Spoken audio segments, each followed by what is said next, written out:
Kajian rutin ini berlanjut di beberapa tempat, dan ini kajian yang ke-22, 23 coba. Adapun kajian yang 21-nya sudah saya upload, silakan kalau mau lihat. Sebelum saya lanjutkan kajian kita menjawab sedikit, menjelaskan pertanyaan kajian lalu di tempat ini, yaitu tentang hadis di mana kelembutan Rasulullah untuk orang yang bermaksiat, ya begitu. Di mana sifat lembut Rasulullah SAW di bagian ini masih mukadimah sifat Rasulullah SAW. Nomor 23, sifat lembut Rasulullah SAW terhadap pelaku maksiat yang bertaubat. Pelaku maksiat yang bertaubat, syaratnya bertaubat, ya, begitu. Kita sampai dan sudah lewat, tapi saya bacakan di sini lagi. Diriwayatkan oleh Ibnu Mas'ud radhiyallahu bahwa ada seorang lelaki yang telah melakukan dosa berciuman dengan seorang wanita. Artinya wanita yang bukan istrinya, atau wama malakat aimanuhum, ya. Dalam dulu yang disebut wama malakat aimanuhum itu apa yang di sisi mereka, istri, budak. Budak nggak terbatas, istri cuma 4, budak bisa 100. Ya, kalau antum ikut perang bersama Nabi lalu dapat ghanimah, dan ghanimah itu berupa budak, itu disebut wa ma malakat aymanukum fa innahum, ya begitu. Tadi ayat tadi dibacakan oleh imam kita. Nah, ini jelas bukan istri, bukan budak. Artinya bukan mahram. Bukan istri, bukan budak, ya, bukan mahram. Bukan yang boleh dicium seperti nenek kita cium, ya bibi kita cium tangan boleh. Saya cium bibi mungkin. Nah, ini dijelaskan di sini, ya, ada seorang berciuman dengan seorang wanita, ya, lelaki tersebut pun menyesal dan akhirnya mendatangi Rasulullah SAW, ya, menanyakan kafarah dari perbuatannya tersebut. Lalu Allah Azza wa Jalla menurunkan sebuah ayat.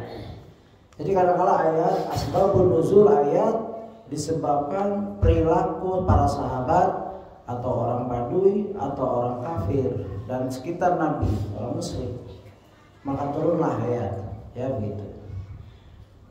Kalau turunnya hadis disebut asbabul wurud. Asbabul wurud, sebab-sebab hadis itu diucapkan. Kalau asbabun nuzul, sebab-sebab turunnya ayat. Karena orang ini bermaksiat dan bertobat, biasanya orang yang bermaksiat dan bertobat minta konsekuensinya apa, agar tobatnya itu benar, agar dosanya dihapus. Lalu Rasulullah SAW, wa aqimis shalah tarafid nahari wa zulafan minal lail innal hasanati yuzhibna as-sayyi'at. Ya, lalu Rasulullah membacakan, dan dirikanlah salat pada kedua tepi siang, pagi dan petang, dan pada bagian permulaan daripada malam. Sungguhnya perbuatan-perbuatan yang baik itu menghapuskan dosa perbuatan-perbuatan yang buruk. Surat Hud, surat 11 ayat 114. Laki tersebut bertanya pada Rasulullah SAW, wahai Rasulullah, apakah ayat ini untukku? Rasulullah SAW jawab, untuk seluruh umatku. Ya, hadis riwayat Bukhari nomor 526, Muslim 2763. Rasulullah tidak memberi hukuman fisik atau denda sebagaimana orang yang datang kepada Nabi telah bersetubuh dengan istrinya di bulan Ramadan. Ya, Rasulullah menyatakan kamu harus berpuasa 2 bulan berturut-turut, atau memberi makan miskin 60 orang miskin. Dua-duanya dia tidak sanggup. Lalu Nabi memberi kurma untuk kafarah. Cari orang miskin, beri. Ya mungkin ada nanti di sejarah ini. Lalu dia balik lagi ke Nabi, ya Rasulullah, tidak ada orang miskin di kampung kecuali aku. Ya Nabi senyum. Ya udah, bawa ini kurma untuk kamu. Begitu lembutnya hukum Islam. Ya. Tidak yang dibayangkan oleh musuh-musuh Allah, kejam dan lain-lain. Itu propaganda orang kafir dalam rangka menjauhkan umat Islam dari syariat Islam. Hati-hati. Kalau kita lihat hadis ini, lihat kafarahnya apa? Dalam syarat dijelas, apakah kamu sholat bersama kami? Ya Rasulullah. Ya sudah. Dalam suatu hadis, sholat itu bagaikan orang yang tinggal dekat sungai. Setiap dia kotor, dia cuci di sungai, dia balik lagi, kotor lagi, cuci lagi. Begitu. Kias dari Nabi tapi hadis. Sholat itu menghapus dosa-dosa yang besar atau yang kecil. Yang besar kita taubat. Hadis ini juga bukan untuk membolehkan berciuman dengan yang tidak halal, yaitu istri dan budak-budak, bukan. Ini kejadian yang diselesaikan oleh Rasulullah, bukan untuk dicontoh ciumannya. Oh, berarti Islam boleh diciuman. Ismail duduk sini kamu. Gak boleh bercanda, gak boleh ngobrol kalau dalam kajian. Ya, bukan untuk menyuruh menghalalkan atau nanti kan kita sholat ciuman aja lagi, nggak boleh, haram. Maka ada pertanyaan kemarin dikuatkan dengan tulisan ulama, yaitu Syekh Ali Hasan Halabi, murid Syekh Al-Albani. Ya, beliau menulis ya kemungkaran yang biasa terjadi pada hari raya apa aja. Ya, padahal kita sudah sebulan berpuasa, taubat, doa, tahu-tahu begitu hari raya terbuka semua kemungkaran. Di antara kemungkaran ya, pertama, saya nggak akan sebutkan semua, ada sekitar 7 atau 10. Ya, di antaranya berhias dengan mencukur jenggot dan lain-lain, ya, menghilangkan sunnah. Kedua yang penting yang berhubungan dengan kita ini adalah berjabat tangan dengan wanita yang bukan mahram. Jabat tangan itu tidak boleh dalam Islam. Ini merupakan bencana yang banyak menimpa kaum muslimin. Tidak ada yang selamat darinya kecuali orang yang dirahmati Allah. Perbuatan ini haram berdasarkan sabda Nabi SAW. La'an yud'anna bi ra'si rajulin, ya, bimahitin min hadid khairu lahu man an yamassa imrata la tahillulah. Ini hadis saya cari tahrirnya banyak sekali, ya. Dijelaskan seorang yang ditusukkan jarum besi pada kepalanya adalah lebih baik baginya daripada menyentuh wanita yang tidak halal baginya. Ini hadis. Ya, bukan kata saya, bukan kata Ustadz ini, bukan kata Syekh ini. Ini hadis yaitu dari Rasulullah SAW. Silahkan diamalkan mencari pahala dan silahkan dilanggar, bukan nyuruh. Jika melanggar dapat dosa. Lebih baik kita ditusuk kepala dengan besi daripada bersalaman atau menyentuh, atau apalagi berciuman. Nyentuh saja ada konsekuensinya, apalagi berciuman, ya, yang bukan halal. Begitu. Ini hadis, nggak boleh diledek, nggak boleh dimainkan, ya, begitu. Nah, ini hadis dikeluarkan oleh isnadu jayyid, akhrajahu, ya, Ruwaini fi al-Musnad, ya, diriwayatkan di Musnad, wa Tabarani, ya, wa lafzulaha lahuma, dan lafaznya bagi imam-imam tadi, ya. Jadi jayyid, benar, harus kita imani dan harus kita amalkan. Tapi kalau misalkan kita disentuh dari belakang sama yang bukan mahram, mungkin teman lama, teman kecil, terus kita harus menghindar, kasih tahu, ya, antum nggak boleh nyentuh-nyentuh kayak dulu lagi, itu nggak boleh ya, gitu. Ya dengan bijak agar dakwah masuk.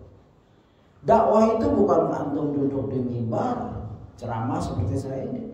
Dakwah itu perintah fil amr lil am, ya.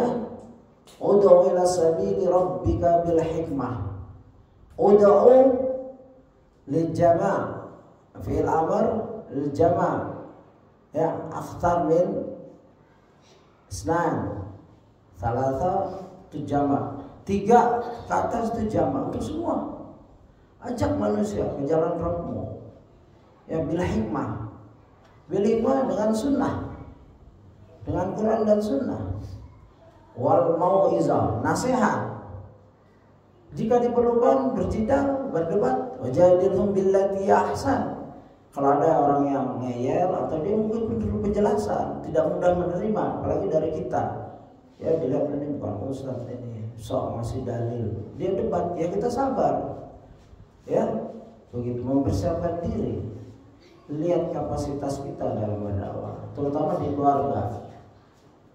Keluarga ini mengetahui seluk-beluk kelemahan kita waktu kita kecil, siapa kita. Jadi mereka berat menerima dalil-dalil walaupun ayat dari kita, mungkin dari teman kita atau dari ustadz, mudah. Begitu berdakwah dengan keluarga.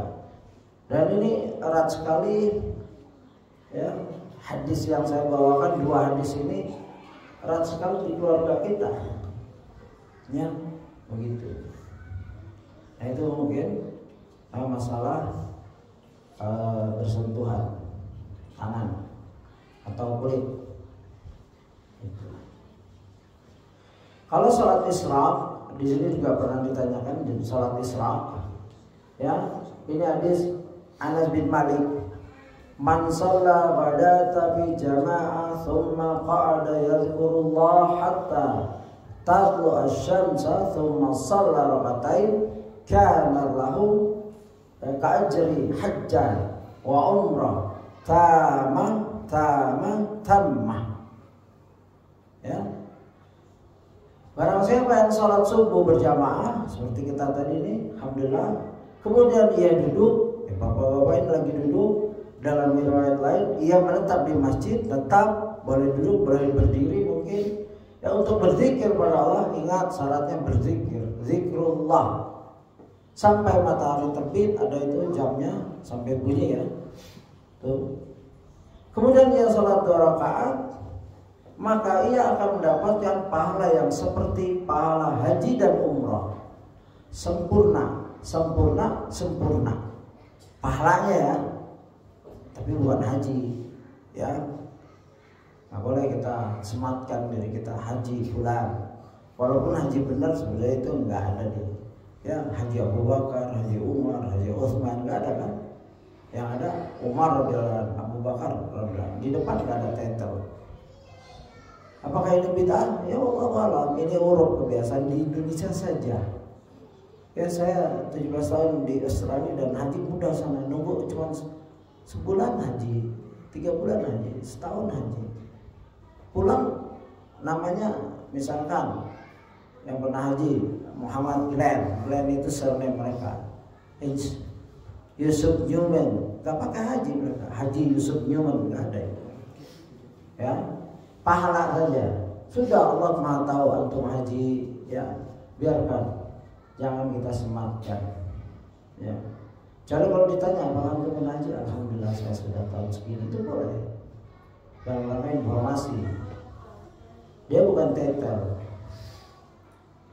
Dan sangat disayangkan kalau orang yang bertitel haji maksiatnya jalan terus, berjudinya jalan terus, saweran dangdutnya jalan terus, naudzubillah. Ya, haji cap apa ini? Ngakunya haji akbar lagi. Saya ini haji akbar. Haji akbar kayak gini. Enggak penting. Ya, yang penting akhlak berubah, akidah berubah, manhaj berubah benar. Itu yang makbul, ya. Jadi jangan ragu-ragu lagi tentang sholat isyraq. Sholat isyraq definisinya adalah sholat duha yang awal di masjid, tidak berjamaah. Jadi kalau orang yang pergi mungkin ada keperluan kerja, terus dia dapatkan waktu istirahat di tempat kerjanya, lalu dia sholat 2 rakaat, 4 rakaat bebas itu, ya itu dia sholat duha dia. Jadi sholat isyraq adalah sholat duha di awal waktu, begitu masuk waktu duha dia sholat, itu namanya sholat isyraq. Ya, di masjid tidak berjamaah, tidak boleh berjamaah. Ya, tetapi di rumah boleh sesekali. Rasulullah pernah diminta sholat di rumah seorang, lalu orang itu ikut menjadi makmum. Sholat itu adalah sholat duha sesekali. Wallahu a'lam. Ya, 2 hal ini telah saya bawakan di sini karena pertanyaan timbul di sini. Baik, kita lanjutkan pelajaran kita, yaitu sirah nabawiyah. Kadang-kadang sirah nabawiyah ya hadisnya itu mengeluarkan hukum seperti tadi. Ya, kita sudah sampai ke halaman 77. Ini kita lewatin semua, silakan dilihat di video sebelumnya, itu 22, ini 23 kalau salah. Ya, kita sampai kepada sifat kasih sayang Rasulullah SAW di nomor 26. Di 25 sifat lembut Rasulullah SAW terhadap kaum muslimin, ya, dalam masalah ibadah. Ini telah disampaikan di sifat salatun Nabi oleh Ustaz Jun dan Nuraim di sini dalam rangka membahas tidak boleh memanjangkan salat. Yang ditegur bukan main-main, ini sahabat besar Mu'adz bin Jabal radhiyallahu, ya, alimnya sahabat, ditegur gara-gara ya salat kepanjangan. Ada orang banyak keperluan, tidak boleh kita jadi imam semau kita. Kita lihat, makanya waktu imam sebelum menghadap kiblat dia juga membalik ke sana. Selain mengatur shaf, dia juga melihat, oh ada orang tua, oh ada anak-anak, oh ibu-ibu banyak. Maka dia ukur ayat itu, surat yang ingin dibacakan dia ukur, ya, keperluan jamaahnya. Karena teguran Rasulullah ini keras, bukan main-main. Ya Mu'adz, ya, afatannun anta, ya Mu'adz, afatannun anta, berapa kali? Wahai Mu'adz, apakah engkau tukang membuat fitnah? Ini terjemahan Ustaz Firan, ya, tukang membuat fitnah. Bayangkan, sekolah sahabat ulama begitu sampai ditegur karena ini syariat. Ya, jadi kita kalau ditegur syariat, kan kalau lagi baca kitab, baca buku atau dengar ceramah itu membawakan ayat dan hadis terus masuk ke hati kita, ya sabar. Jangan membesarkan diri. Kita semua tunduk kepada Allah dan Rasulullah. Artinya kita tunduk kepada Quran dan Sunnah, walaupun Quran dan Sunnah itu bertentangan dengan diri kita. Jangan tersinggung. Ya tersinggung bagus, tapi efeknya bukan melawan syariat. Kita gak akan menang melawan syariat. Mau punya pasukan triliunan, gak akan menang melawan syariat Allah. Karena ini Allah jaga. Ya, gak akan menang manusia melawan. Siapa? Firaun, Harun, Namrud. Saya baca tulisan seorang ikhwan, dia seorang spesialis S3 dalam IT, tapi beliau bisa bahasa Arab karena pernah ngajar di Arab, dan menulis kisah tentang Raja Namrud. Tapi saya belum sedih kisahannya, tapi cukup bagus. Ya, ada di Ibnu Jarir At-Tabari kalau nggak salah, Sirah, dijelaskan Namrud itu sangat kejam. Semua orang, logistik makanan negara itu dikuasai oleh Namrud. Rakyat kalau mau makan datang ke Namrud, ya, kasih jatah. Semua itu, ya. Ini bukan makan siang, ya, makan seluruh pagi, siang, malam ini. Kasih. Siapa Rob kamu? Anta. Kasih makan. Siapa Tuhan kamu? Namrud. Kasih makan. Ibrahim lewat karena dia perlu makanan. Lalu tanya, siapa Rob kamu? Rabbul Alamin. Siapa Rob kamu? Rabbul Alamin yang mematikan dan menghidup. aku bisa matikan. Dia ambil, aku bunuh orang, matikan. Kehidupan aku biarkan. Ini logikanya Namrud. Rabbku yang menerbitkan matahari terbit dari timur ya, dan tenggelam dari barat. Coba kamu balikin tuh, terbitkan dari barat, tenggelam dari timur. Maka Namrud nyerah. Lalu Ibrahim pulang tidak bawa makanan, ya, padahal anak istrinya kelaparan. Di tengah jalan dia lihat pasir, ya, dimasukin ke karung. Alangkah baiknya saya untuk sekedar menghibur anak istri, aku bawa ini pasir, dibawa karung sampai lelah tidur. Istri anaknya buka, ya, masak dan lain-lain, lalu menyediakan untuk Ibrahim juga. Lalu ditanya, ini kamu dari mana? Lah, kamu yang bawa tadi di dalam karung itu makanan. Ya, jadi langsung Ibrahim, ya, ini rezeki dari Allah. Ya, pasir berubah jadi makanan. Tapi ini cerita masih saya selidiki. Tapi saya udah baca dari teman yang saya istiqomah, ya, yang kuat dalam memahami sunnah. Tapi namanya kisah boleh terima boleh enggak, kecuali Quran dan hadis sahih dan hasan. Ya, begitulah raja-raja itu.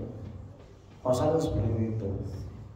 Ya, kita alhamdulillah enggak mendapati pemerintahan yang seperti itu. Kita bersabar kalau ada seperti itu.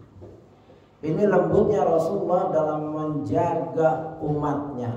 Tidak boleh seorang sahabat besar pun merubah syariat, ya, membuat sholat itu panjang sampai orang lemah, nggak kuat, ya, sampai ibu-ibu nggak kuat. Dan ada hadis lain, ya, di mana ada ketika Rasulullah SAW mengimami salat, lalu beliau mendengar suara tangis seorang anak, maka Rasulullah SAW pun bersabda, ini la dakhulus salah uridu italataha wasma'u buka as-sabi, ya, wa khaffifu min siddati wajadi ummi bih. Ya, aku memasuki salat dengan maksud untuk memanjangkannya. Jadi saya ingin manjangkannya. Dilihat mungkin jamaahnya siap ini panjang, ya. Lalu aku mendengar tangisan seorang anak kecil, lalu kuringankan salat karena aku sadar atas kegusaran ibunya terhadapnya. Ya, 113 hadis riwayat Bukhari 667 470. Faedah dari hadis yang kedua, di mana, ya, seorang imam boleh meniatkan panjang dan boleh merubah niat di tengah jalan karena daruri, karena keperluan. Misalkan baru kita, ya, mau baca panjang yang antum bisa, misalkan Al-Baqarah mau habis nih 1 rakaat, ya, lihat zamannya udah siap ini, ya. Bismillahirrahmanirrahim. Alif Lam Mim. Dzalikal kitabul la raiba fihi hudal lil muttaqin. Terus, ya, sampai, ya, beberapa halaman. Tahu ada nangis, ya. Jamaah kita beda-beda. Anak-anak sudah gusar, akhirnya dia ngobrol. Kita stop tuh. Ya, nggak apa-apa merubah niat itu. Itu namanya merubah niat li maslahatil ummah, li maslahatil jamaah. Merubah niat karena maslahat dan dicontohkan oleh Nabi. Ini fawaidnya. Faedah pertama bagi seorang imam, boleh merubah niat, boleh memutus, ya, kalau yang tepat. Cari, makanya seorang imam juga harus fakih kapan dia menyetop ayat itu, ya. Jangan ayat yang pertanyaan terus nanti nggak ada jawaban begitu, ya. Sekurang-kurangnya itu ayat yang sudah biasa di stop oleh ulama. Makanya baca tafsir Departemen Agama cukup bagus, di mana dia per tema. Jadi berhenti di situ bagus, sudah selesai masalahnya gitu. Itu satu. Kedua, Ya, lalu aku mendengar tangisan seorang anak kecil. Artinya di dalam salat itu boleh anak kecil hadir. Ini zaman Nabi begini. Boleh hadir. Bukan tidak boleh. Anak-anak, anak kecil boleh hadir. Kalau salah ditegur, diperingati dengan baik, ya. Kalau nangis, selain orang tuanya berusaha, ibunya mendiamkan, imam juga meringankan. Ada dua sisi ilmu di sini. Orang tua juga harus fakih dalam fikih membawa anak ke masjid. Ya, anak kita jangan sampai mengganggu orang lain, apalagi imam. Ya, imam yang berjuang hafalannya dia sudah murojaah sebelum datang ke sini berkali-kali. Tahu-tahu di sini keributannya itu melebihi suara dia. Dia berjuang itu bukan enak jadi imam. Ya, berat jadi imam itu. Pahalanya besar, tanggung jawabnya besar. Ya, posisi imam pahala paling besar. Kedua muazin. Ketiga orang di belakang imam. Memang kan saf pertama itu besar. Bahkan Rasulullah berselawat atas saf yang kanan. Ya, begitu. Makanya berebut saf depan ini. Bukan memberi peluang kepada orang lain, bukan. Misalkan kalau pembagian makanan kita dibagi, kita lihat ada orang yang lebih memerlukan, kasih. Ini boleh, afdal. Tapi dalam sholat bukan. Tidak boleh seorang memberi peluang pada saudaranya. Antum sudah di saf pertama, datang orang, kecuali orang itu ayah kita. Kita lagi sholat, ada ayah kita mau di depan, kita mundur boleh. Atau ulama yang kita hormati, atau orang tua yang sudah cukup umurnya, atau hafid yang akan membenarkan imam, itu boleh kita kasih prioritas. Selain itu antum sama-sama berebut, jangan berebut di belakang, nggak ada sunnahnya. Imam Ibnu Taimiyah menyatakan salah satu syariat Islam adalah jika datang pertama duduk di saf depan, bukan duduk di saf belakang.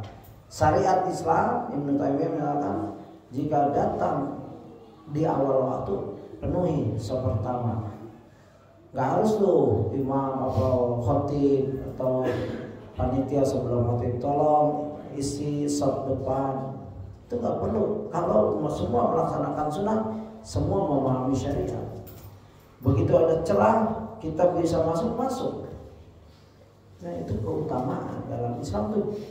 Sebagaimana antum mau cium hajar aswad, apakah ada? Silakan cium, silakan. Gak ada begitu. Hajar aswad sikut-sikutan, berebut. Orang berebut air wudhu bekas Nabi itu sampai hampir bunuh-bunuhan, istilah begitu. Seakan-akan sahabat itu ingin saling membunuh untuk berebut sisa wudhu. Sampai ibunda Ummu Salamah, dai, tinggalkan untukku. Itu kemuliaan. Jangan silakan ambil air wudhu Rasulullah, silakan. Nggak ada kayak gitu. Tapi kalau makanan, pembagian, silakan ambil. Karena masih banyak di rumah. Itu bagus. Ya, mendahulukan orang lain itu bagus. Dalam satu segi lain tidak boleh. Ya, antum udah dapat saf pertama isi. Ya, kalau bisa ditawar 100.000, anak gantiin, antum mundur 100.000 saya kasih, nggak mau. 1 juta, ya mikirkan 1 juta. Lumayan buat nama THR. Kalau bisa jangan tawar 1 juta saf pertama ini. Ini bukan ukuran dunia, ini akhirat yang antum belum tahu. Mungkin triliunan kali dari yang ditawarkan sahabat antum. Terus antum silahkan begitu saja. Ini karena ketidakpahaman. Nggak boleh malu. Ya, nggak boleh malu duduk di depan. Wah, anak malu nanti dianggap ustaz. Ini was-was dari syaitan. Antum dapat saf pertama, duduk tenang, kecuali anak-anak boleh digeser. Ada ulama menarik anak, tempat kamu di sini ya, boleh. Ya. Nah ini fikih-fikih yang ada dalam sirah nabawiyah yang kita kembangkan, ya. Coba kelembutan Nabi. Artinya di zaman Nabi ada anak-anak, ada ibu-ibu, begitu. Dan ibu-ibu suaranya itu walaupun bukan aurat, as-sautul mar'atu aurah. Ini hadis dhaif, bahkan mungkin maudhu. Jadi suara ibu-ibu bukan aurat. Ya. Tapi walaupun bukan aurat, tidak boleh mengganggu gitu. Tidak boleh kalau sudah tegak sholat, ibu-ibu masih ngobrol, itu mengganggu. Keberadaan afdalul salatul mar'i fi baitiha, maknal qaul hadits. Seutama-utama salat seorang wanita di rumahnya. Kalaupun dia harus hadir, nggak boleh dilarang oleh suaminya. Wanita yang ingin hadir tidak boleh dilarang suaminya, tapi dia harus paham fikihnya. Tidak boleh bersolek, tidak boleh pakai bersolek, tidak boleh pakaian yang tabarruj, ya, pakaian tapi telanjang, ketat, berbayang dan lain-lain. Dia harus paham fikihnya tuh. Tidak boleh bersuara, ya, saat orang baca Quran, saat orang sudah mulai azan, stop. Tidak boleh lagi, karena seorang laki-laki akan terganggu suaranya. Makanya ada hadis Quran, bahkan surat Al-Ahzab, di mana suara istri-istri Nabi, ya, Allahu a'lam, harus ditegaskan, karena takut ada orang-orang yang punya penyakit. Tidak boleh bicara dengan lawan jenis berlembut-lembutan. Itu wanita ada peraturan sendiri. Tidak boleh cekikikan, orang sudah sholat sunnah, orang sudah azan, sedang zikir, itu tidak boleh, itu mengganggu. Jadi fikih wanita masuk masjid, wanita masuk masjid ada fikihnya. Dan ini aturan dari Islam. Mungkin kita bahas suatu di kajian di mana fikih wanita, karena berhubungan dengan yang wajib sholat di masjid pria. Wanita sekedarnya saja. Dan juga posisi shafnya, ya, di belakang, bukan berdampingan. Boleh dengan hijab, boleh separuh, ya. Hijabnya dibuka waktu sholat boleh, ya, begitu. Seabdal shaf wanita di belakang, bukan di depan. Ya, ini. Jadi adanya wanita di zaman Nabi SAW boleh sholat, bukan tidak boleh. Nggak boleh kita melarang mereka sholat bersama kita. Tarawih kah, wajib kah, gitu. Tapi harus diatur. Ya. Yang di sini dijelaskan bahwa seorang ibu yang paling baik memegang anak, nah kalau masih bayi memang wanita. Ya. Gitu. Nah, Nabi melihat keadaan seperti itu meringankan. Ini fikih untuk seorang imam. Ya, kalau sholat melihat situasi makmumnya. Baik, ke-26 sifat kasih sayang Rasulullah SAW. Sesungguhnya Allah SWT mengutus Rasulullah SAW sebagai rahmat bagi seluruh alam semesta. Allah Jalla Jalaluhu berfirman,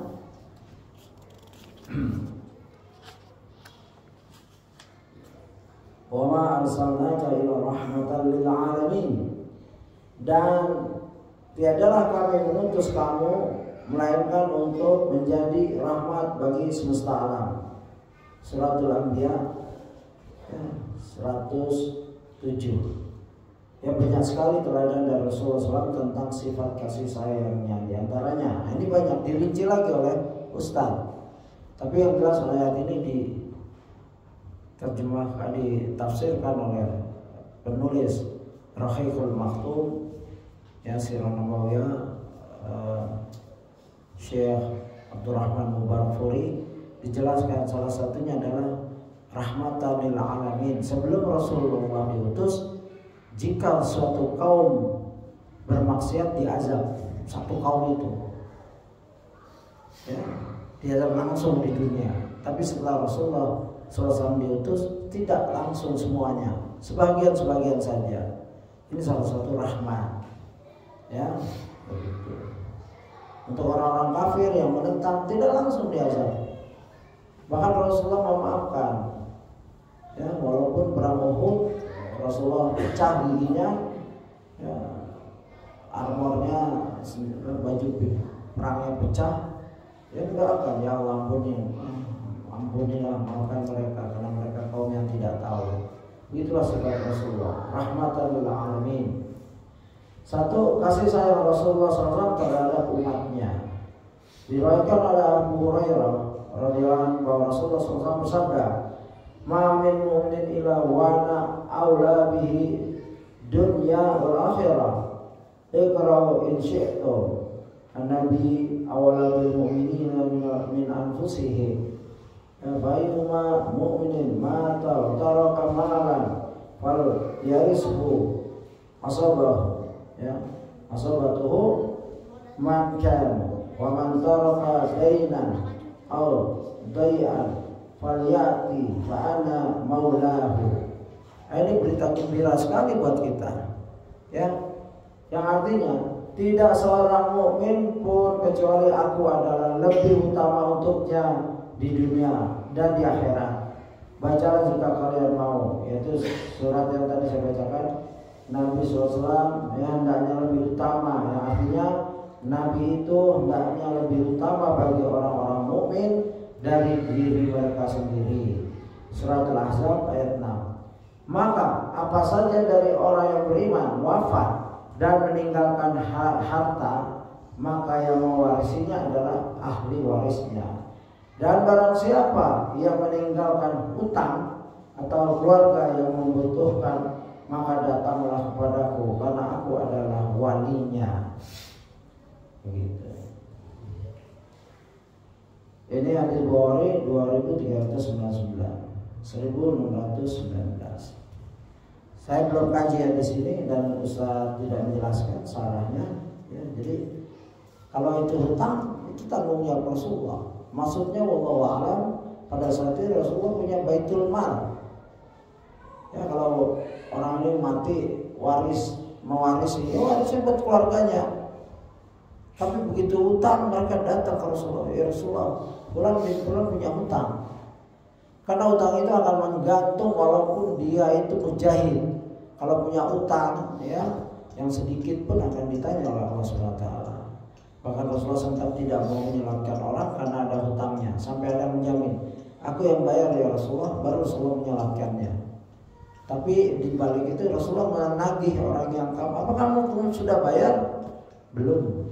Bayar, kamu janji mau bayar. Begitu dibayar maka mayit ini agak sejuk kuburannya. Begitu. Perilaku kita di dunia terhadap mayit berlaku, ya, berhubungan. Kalau kita bilang di depan orang-orang, jangan khawatir, fulan bin fulan semua tanggung jawab saya. Padahal dia belum tahu hutangnya berapa. Begitu dia ke keluarga, berapa hutangnya? Ya sekitar 300 juta. Astagfirullah. Mikir ulang dia. Jangan sembarangan nanggung. Lihat kemampuan, mastata'tum. Lanya dulu hutangnya berapa? 300 juta. Cicilan belum selesai itu. Oh iya. Udah nggak, saya nggak sakit kalau ini. Jadi harus jujur jadi saudara kita. Jangan di depan kita seakan-akan pahlawan, begitu tahu situasi jadi pecundang. Jangan, bukan untuk itu. Ya, sahabat benar, saya jamin ya Rasulullah. Benar, iya. Lalu Rasulullah sholat. Tapi ditanya, kamu sudah bayar?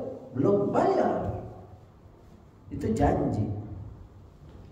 Ya, banyak orang waktu bangun masjid, saya lihat sendiri ini ada satu masjid baru dibangun, ya, ada tokoh nanya, ya kita buka donasi pembangunan masjid, angkat tangan.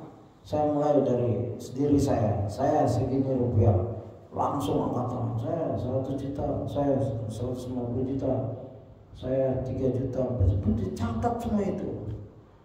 Saya cek lagi kan, gimana fulan bin fulan, nggak bayar apa-apa, padahal aku di depan 100 juta. Ini nggak boleh. Itu sudah hutang di depan umum dan di hadapan umum di masjidnya Allah. Meringankan. Saya tanya, saya tegur orang itu, antum kenapa kok angkat tangan? segini juta ngasih tidak ngasih sama sekali, itu memberi semangat buat yang lain. Ini salah, nggak boleh memberi semangat seperti itu. Itu udah kebohongan. Islam itu nggak perlu semangatan kayak gitu. Dan semuanya memberi semangat. Yang 100 juta memberi semangat, terus yang semangat juga ditanya, kamu ngakunya 150 juta gimana untuk memberi semangat yang lain? Akhirnya kadang-kadang pernah terjadi itu. Padahal catatannya 1 miliar lebih 1 malam, orang kagum. Kenyataannya paling beberapa ratus juta. Jadi nggak boleh ya dalam bermuamalah seperti itu. Dan Nabi benar, ya. Dan Nabi izinkan kalau waris itu keluarganya, tapi kalau utang datang ke kami. Saya akan cari hadis ini salahnya lebih luas. Ya, tapi ada yang beranggapan Tuhan orang Islam boleh berhutang, nanti Nabi yang bayar. Hati-hati berkefahaman seperti ini. Ya, ini Nabi tidak menjelaskan di akhiratnya dan sengaja meninggalkan hutang, sengaja tidak bayar, tidak boleh. Hutang harus dibayar, kaidahnya banyak hadis-hadis. Syawahid, contoh-contoh bahwa hutang harus dibayar hatta dia sahid. Kalau masih tergantung, hutangnya itu akan mengganggu masuknya dia ke jannah. Padahal mungkin dia sudah berjihad di jalan Allah. Hati-hati, tidak boleh sembarangan. Ini fikih dari hadis. Ya, begitu. Mungkin ada pertanyaan, silakan. Masih ada? Ya, silakan. Terkait ini, terkait hutang juga. Mungkin kalau misalkan kan mungkin keluarga tidak tahu gitu ya, ahli waris tidak tahu hutang dari yang meninggal gitu. Terus diumumkan, terus kalaupun misalkan si pemberi hutang itu udah mengikhlaskan gitu atau nggak datang ke keluarganya, itu bagaimana? Apakah hukumnya sama dengan yang tadi atau untuk yang meninggal? Yang meninggal telah salah. Dalam suratul Baqarah itu ayat-ayat terakhir, halaman terakhir panjang itu, dain itu 1 halaman. Coba tuh lihat skor mushaf, 1 halaman tentang hutang itu. Ya, hendaklah yang berhutang dan yang menghutangi mencatat. Dia sudah salah, tidak mencatat. Dan hutang bagian dari wasiat.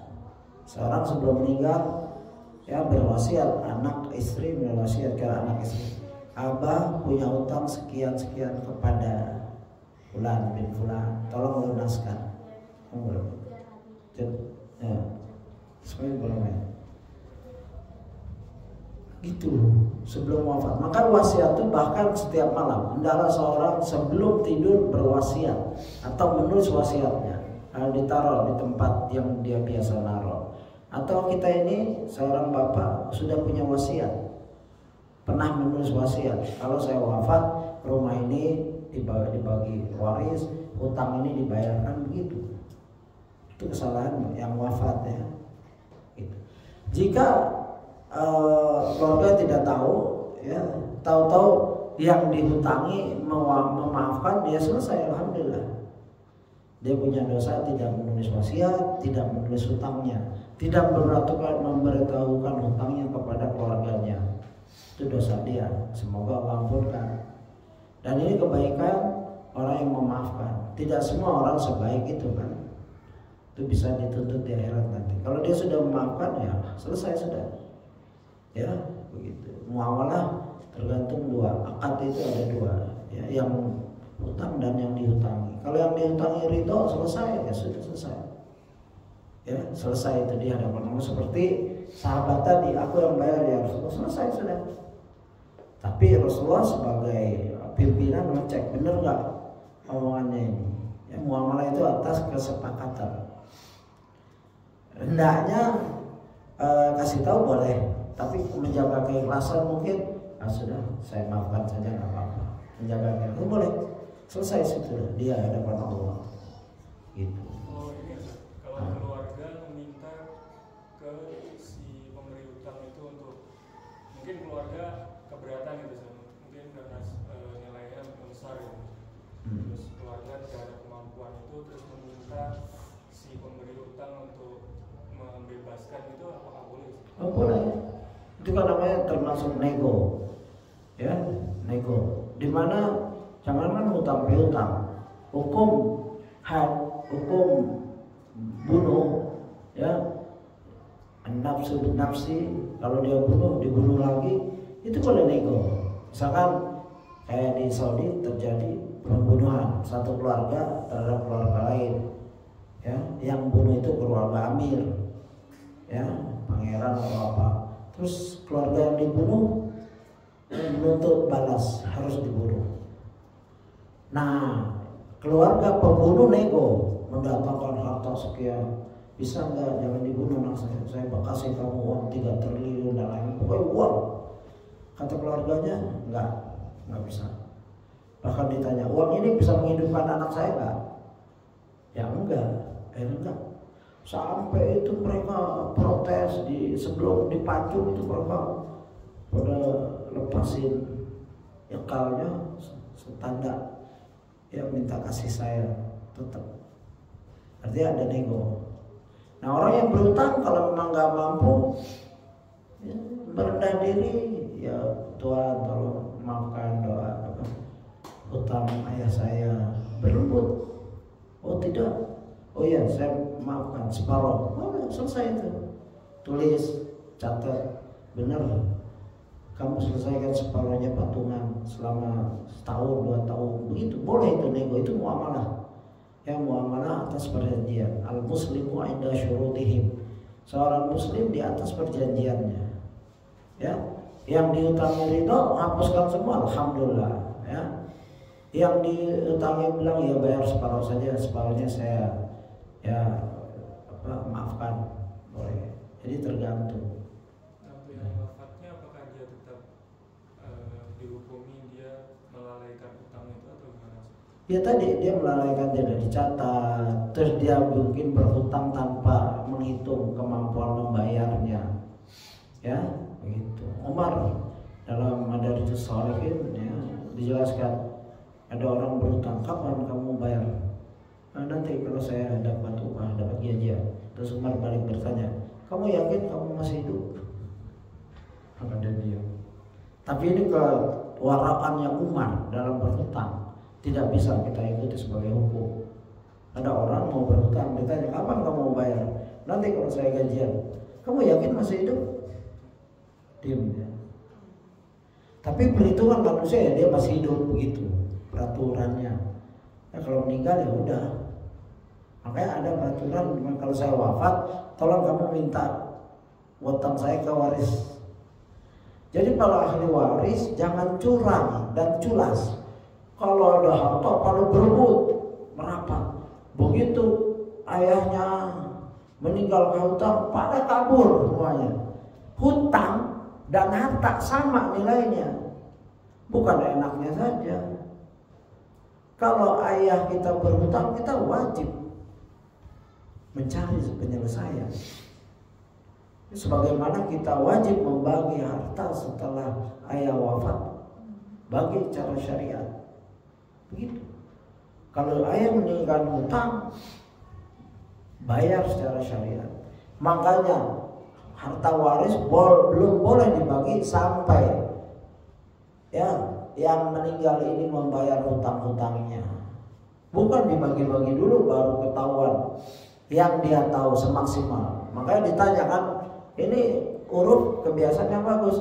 Jika ada hutang silahkan datang temui kami di ini, itu bagus sekali. Ya, mungkin ada hutang-hutang yang tidak ketahuan, agar waris itu dipotong. Ya, misalkan mewariskan 1 miliar, hutangnya 200 juta, tinggal 800 juta, baru dibagi waris. Jangan bagi waris dulu. Dan sebaiknya kita juga berwasiat kapan dan lain dari uang kita. Kalau aku mati tolong ambil uang ini beli kafan, jangan dari sumbangan. Ya, itu harta yang dibelanjakan oleh mayit terakhir, yaitu kain kafannya. Ya, kain kafan, hutang, baru waris. Andaikan hutangnya habis, nggak ada waris, ya sudah nggak apa-apa, harus ikhlas itu. Dinasihatin sebelum meninggal, kalau bisa ayah itu selalu nasihatin, Nana aku punya utang segini. Jika warisku tidak mencukupi, kamu harus ridho. Ya, begitu. Jika warisnya nggak mencukupi utangnya, Ya, jika ini waris, ini utang, diwariskan masih kurang, dibagi-bagi ke ahli waris, begitu. Dibagi secara waris. Yang laki bayar 2 kali lipat, kalau bisa begitu. Tapi kalau ada orang kaya di antara anaknya, sudah itu urusan saya, utang ayah saya tanggung, selesai. Yang penting ada di ahli waris atau orang lain kayak tadi. Kalau ini anak nggak mampu semua, ada tetangga kan, sepupu, paman yang melunasi utang mayit, selesai. Itu dalam muamalah. Jadi hendaknya hati-hati, tercatat. Itu surat Al-Baqarah menjelaskan. Saya nggak hafal, tapi ada imam yang selalu baca di pondok, dia senang sekali ayat itu. Ya. 1 halaman itu surat, ayat terpanjang ada di Al-Baqarah. Surat terpanjang adalah Al-Baqarah 286. Ada nggak yang lebih panjang? Tidak ada. Dan ayatnya yang terpanjang ada di Baqarah. Ayat yang paling penting ada di Al-Baqarah. Apa ya? Ayatul Kursi 255. Jadi Al-Baqarah ini kalau zaman sahabat ada orang hafal, itu jadi imam, jadi pemimpin perang. Umar pernah tanya, siapa di antara hafal Quran? Aku. Apa yang kau hafal? Al-Baqarah. Kamu amir dalam perjalanan, dalam perang dan lain-lain. Karena penuh dengan fikih, ya, akidah, fikih, ibadah dan lain-lain. Ya. Terkait dalam pelunasan utang, karena mungkin kalau tidak salah Dr. Irwandi atau Syekh Utsaimin atau Fauzan memberi jalan ketika pemberi hutang itu atau yang berkenan dengan hutang itu sudah tidak ada, maka diberikan seperti katakan infakkan itu masjid atau yang bermanfaat yang sebagai amal jariah. Apakah ini digunakan juga? Maksudnya pemberi hutang? Pembayar hutang itu kan mencari pemberi hutang atau yang harus diselesaikan itu pada yang bersangkutan. Sudah mungkin sudah lama atau apa. Jadi cara satu-satunya adalah memberikan sumbangan kepada amal. Oh iya. Jadi gini, ada kasus di mana misalkan saya berhutang, ya kan? Terus saya nggak punya uang, terus tahu-tahu saya punya uang, tapi yang mengutangi tidak ketahuan di mana alamatnya. Kita bingung kan? Mau bayar kemana ini? Keluarganya nggak ada, ya semua nggak ada. Yang berhubungan dengan yang mengutangi kita. Kan mungkin saya utang 100 juta, ya orang soleh ini, orang baik ini, ya mengutangi bukan memberi. Lalu kita mau bayar, tapi nggak ada orangnya, nggak ketahuan, mungkin dia pergi gitu saja keluarganya. Boleh kita infakkan Atas namanya? Ya, atas namanya, ya boleh kita infakkan. Ya Allah, ini infaknya beliau, ya yang nanti yang dapat pahala beliau. Kita dapat pahala kejujuran kita, ya yang dapat pahala beliau. Misalkan tapi yang tepat infaknya, ya ke masjid, pesantren, begitu. Ya, kalau itu fatwa ulama. Ya, kemungkinan ada hadis-hadis yang belum saya dapatkan, insya Allah kita akan cari. Itu benar. Ya. Kalau misalkan kita memberikan hutang, nah terus sampai jatuh tempo ke orang tersebut ternyata nggak bayar sama sekali, terus kita udah ingatkan masih belum bisa bayar gitu. Nah itu baiknya kita ikhlaskan atau kita minta, karena kan kita punya hak di situ ya. Jadi apakah kita perlu berulang untuk mengingatkan dia untuk membayar atau bagaimana? Ya. Kondisi orang berhutang, lihat si yang berhutang ini kondisinya. Apakah dia waktu berhutang kepada kita dalam keadaan perlu sekali untuk kebutuhan pokok primer, makan, ngontrak, baju, anaknya sekolah. Ini kita lihat. Kalau dia berhutang pada saat itu dia untuk beli motor, beli mobil atau kemewahan, itu beda lagi. Jadi kita melihat terus dia nggak bayar-bayar, setelah itu ditagih di ini itu pun nggak bayar-bayar, ya belum kirim itu kan debt collector. Nah, kalau debt collector langsung bayar lah ya. Walaupun itu ya sudah, ini tergantung kita. Kita lihat kalau ini orang hutang untuk makan pada saat itu sekolahnya anak hampir dikeluarkan, kita ikhlasan, insya Allah itu kebaikan antum. Tapi kalau orang ini memang terkenal mudah berhutang, ya, dan terkenal juga orang yang sering tidak bayar hutang, jangan dimaafkan, karena itu akan menjadi tuman, istilahnya kebiasaan yang buruk. Kita memberi peluang dia untuk berbuat lagi sana sini, korbannya udah banyak, jangan dimaafkan itu. Untuk ya saya nggak maafkan, saya akan tuntut kamu di akhirat, boleh. Ya, untuk mencegah dia. Ada orang kayak gitu dan sampai sekarang ya kita mengalami seperti itu. Mudah berhutang, begitu bayarnya susah. Kalau kita memberikan hutang sampai dengan tanggal jatuh tempo itu, kita pahalanya adalah seperti menyedekahkan itu sama setiap harinya sampai dengan jatuh tempo. Tapi kalau misalkan udah jatuh tempo itu, kita pahalanya 2 kali lipat dari senilai sama yang kita berikan. Nah, kalau misalkan kita mengincar pahala itu gitu, apa nggak boleh gitu. Jadi udah jatuh tempo terus sekalian biarkan saja, kita seolah-olah memberi senilai itu sampai dengan sekarang gitu. Ya, niatan itu bagus dalam mengamalkan sunnah, tapi tidak sebaliknya kepada orang yang berhutang. Dia juga harus dapat pelajaran agar ada efek jerah. Kalau memang dia waktu hutang antum untuk makan, primer, kebutuhan sekolah dan lain-lain, dan antum mencari pahala, bagus sekali, cocok itu, klop. Tapi kalau dia biasa mengutangi, terus antum pakai dalil ini, nggak kena itu. Tidak tepat untuk orang yang biasa berhutang terus kabur atau berkilah, tidak tepat mengamalkan. Jadi antum tegur. Sekarang dia datang, antum bilang mau bayar, telepon, antum bilang mau bayar tanggal segini-segini, kok belum bayar? Gitu, ditegur itu. Ya walaupun antum ada niat memberi keikhlasan, tapi ya unsur akhaka zalimun aw mazlum.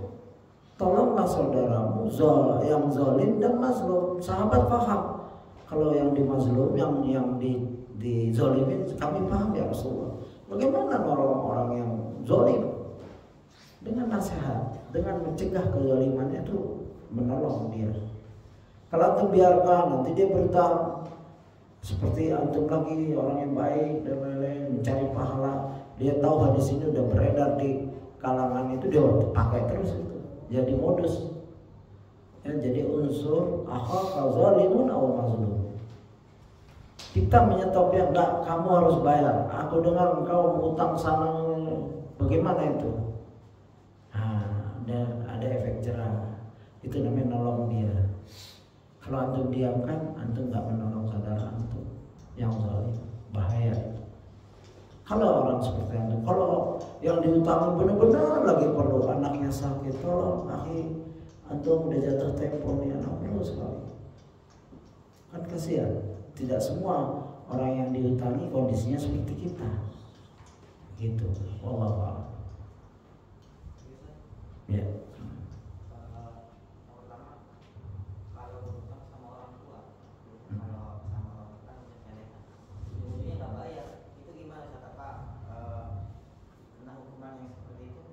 Utang sama orang tua. Ya. Cuman jadi pertanyaan, ini teman ini punya ibu 3 saudara, ya 3 saudara, orang tuanya meninggal dan kebetulan emaknya teman saya itu perempuannya meninggal juga. Itu apa bisa teman saya minta warisan dari orang neneknya? Bisa nggak? Orang tuanya, neneknya. Pertama saya jawab dulu yang pertama, yaitu jika kita berhutang kepada orang tua, ya hukumnya bagaimana? Kalau anak kepada orang tua, saya belum dapat dalil yang tepat, tapi itu hutang, dihitung hutang. Kalau orang tuanya baik dan lain-lain dimaafkan, ya, dan yang lain anak-anaknya banyak ya, Yang itu berutang 100 juta, yang lain enggak. Ditanya itu peridonya, karena itu kalau dia hadiahkan, dimaafkan, ya itu mengganggu yang lain ya. Ya dia harus pertimbangkan anak yang lain. Kalau punya anak lebih dari satu, kalau anaknya cuma itu juga dia maafkan ya selesai. Memaafkannya orang tua harus dipertimbangkan terhadap keperluan anak yang lain.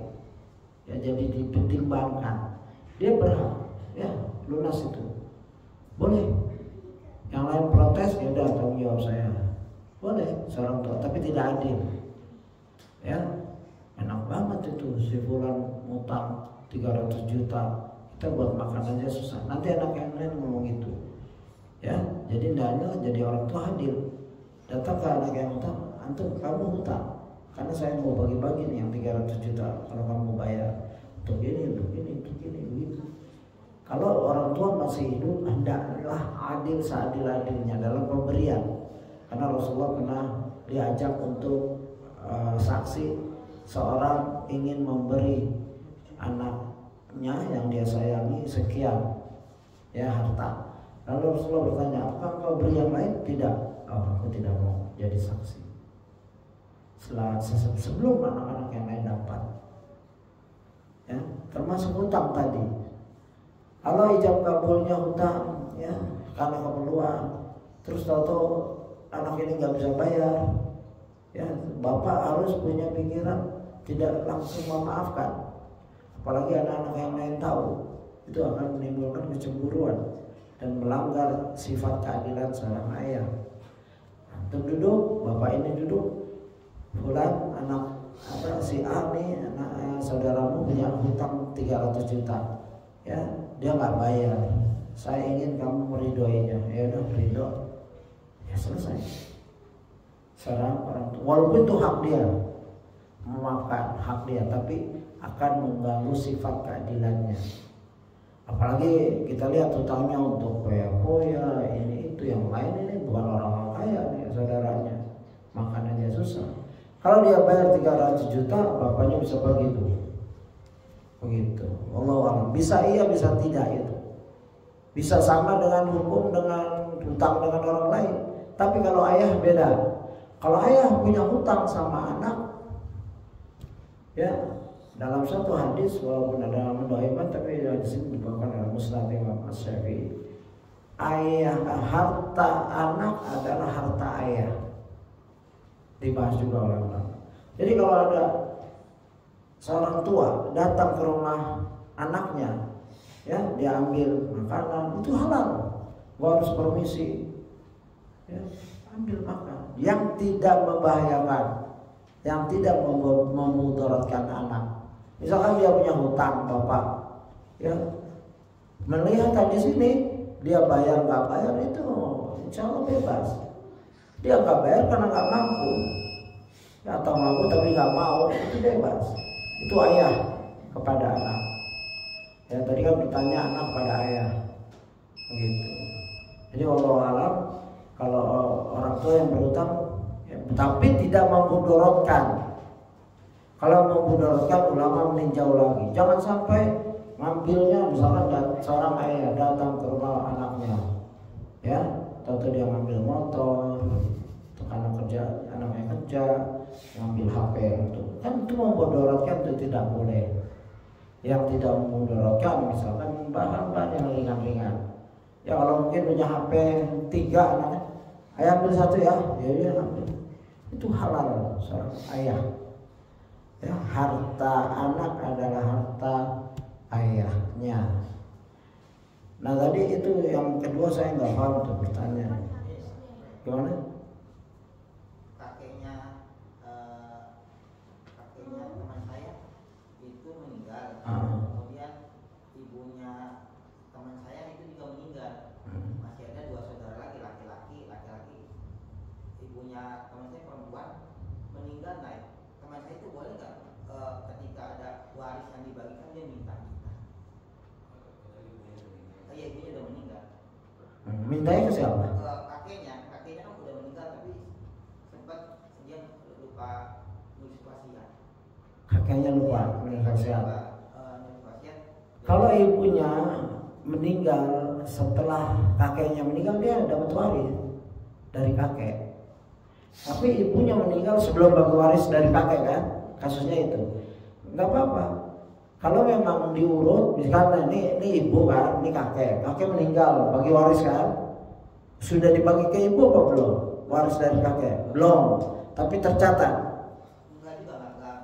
Nah itu kelemahannya, sudah nggak dibagi, nggak dicatat, terus meninggal, terus ini anaknya kan, nah anak boleh mengurut, ya berapa ibu dapat warisan dari kakek dia, lihat dapat nggak, dapat misalkan segini juta ya, nilai, nah ibu meninggal, dia dapat ini, boleh dia urut sampai kakek kalau emang ibunya berhak.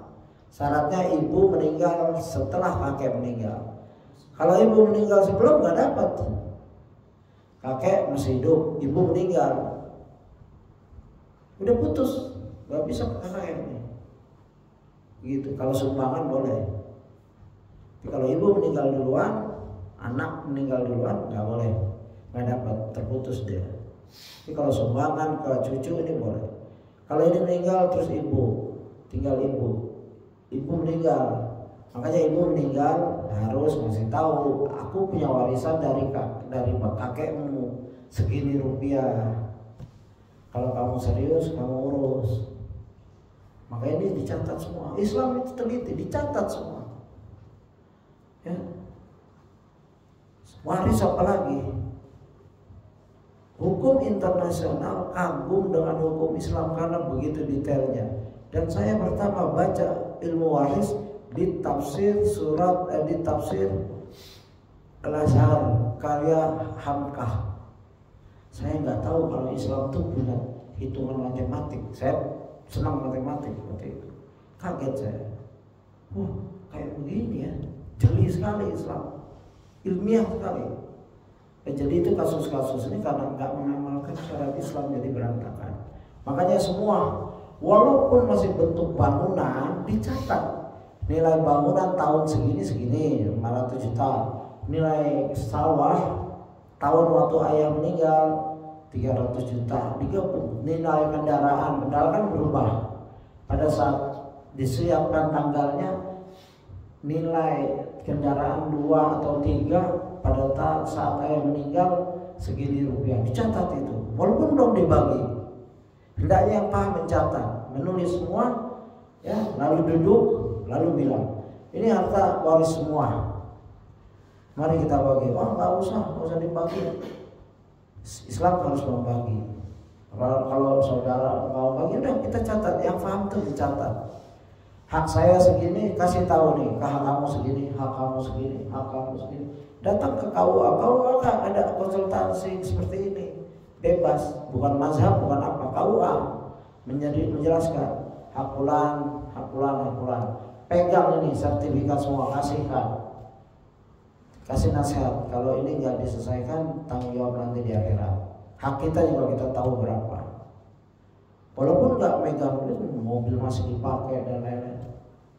Kalau baca masalah waris, begitu ayah meninggal, tikernya aja nggak boleh dipakai sampai dibagi waris, karpet. Itu yang teliti itu. Tapi kita jarang kayak gitu. Ya, ibu juga kadang-kala ibu dimaklumi, oh ayah meninggal biarin tinggal di situ, ibu masih pengen di situ. Atas keriduan semua ahli waris.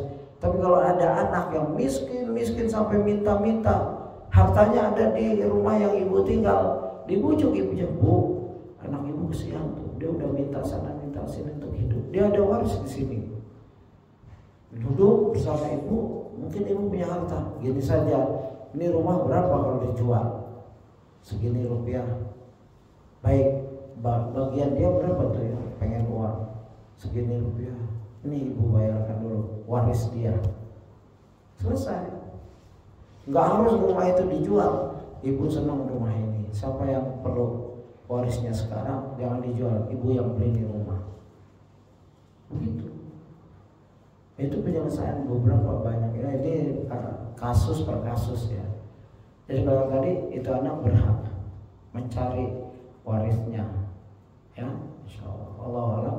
Karena waktu sudah ini. Ada pertanyaan lagi terakhir? Ya. Mungkin karena waktu mungkin karena request Ustaz, mungkin kapan waktu kalau ada peluang kajian tema utang sendiri atau waris sendiri gitu Ustaz. Iya. Kawasan kita juga. Insya Allah kalau mampu. Kalau nggak mampu saya bawakan ada yang mampu insya Allah. Tapi ya saya mohon maaf jika penjelasan ini ada kesalahan. Itu dari saya dan syaitan. Kebenaran dari Allah yang kita mengkaji semampunya dan semua ilmu berasal dari Allah SWT. Hendaklah kita junjung tinggi dan hendaklah kita berusaha mengamalkan. Ya, subhanallahi wa bihamdika, asyhadu an la ilaha illa anta, astaghfiruka wa atubu ilaik. Assalamualaikum warahmatullahi wabarakatuh.